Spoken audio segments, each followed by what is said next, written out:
Hello, welcome to another Facts and Dimensions Spotlight Dataset. This is covering the HPV vaccine in England.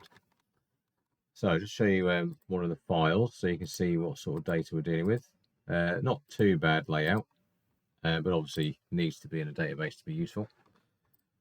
Here it is in the database. There's 4 tables, 22,500 rows going back to 2009. Let's have a little look in the database. So human, here we go, human papilloma HPV. I don't know how to pronounce that. Local authority. Have a look at that. You can see by local authority, program status, vaccine coverage range. Which seems to be null in those rows, but I guess that was filled in earlier years. Measures, measure values, and so on.